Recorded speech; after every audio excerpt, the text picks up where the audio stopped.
The reality is most marketers are now well versed in data analytics, and that's a challenge, that's an opportunity for all of us. But we work with research partners, so the beginning of any project is, hey, let's understand the market, let's understand the category, and oftentimes data can tell us where to go fish.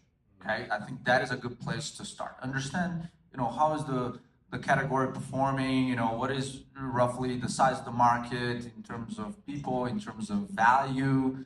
Segment the market. Where are those segments that have the most value that you should over-invest in versus others that may not be as valuable, and so forth. So that's kind of a good place to start.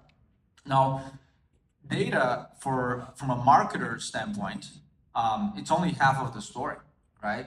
And data, really, you can manipulate data to tell whatever story you want to tell. Unfortunately, that's just the reality of things. And so we also do a lot of studies with like focus groups or ethnography, where you go spend some time with customers and understand them.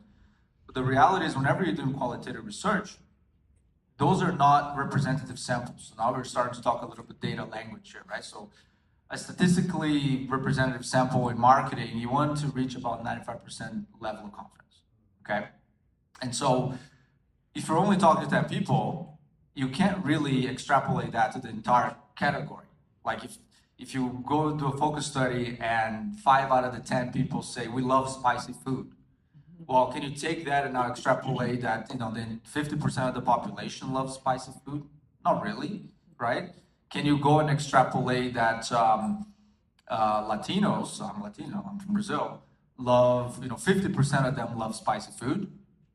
No, probably much more, I would say. And so that's where we kind of take those key insights and create a quantitative instrument that will kind of reach that 95% level of confidence that we desire, right?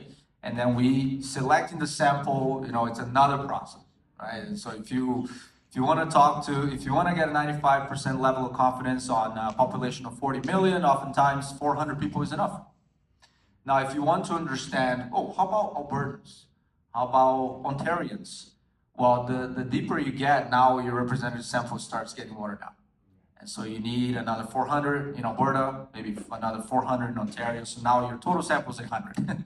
And so to me, that is a little bit of the question around data strategy, is you can't just go into a project looking to find a pearl in a sea of data. You kind of have to have an idea of what you're looking for, right? And that's why you got to do some prep before research.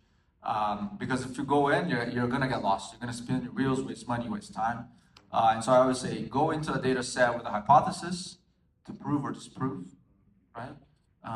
Go into a focus study, a focus group, with an open mind. I think marketers, good advice if you want to do some focus studies or ethnography, the idea of playing dumb. It's actually a great strategy, because you might ask a very obvious question, and the person's like, well, how don't you know this? It's like, well, I don't. And the person starts stalking, and you start uncovering insights that you never have thought.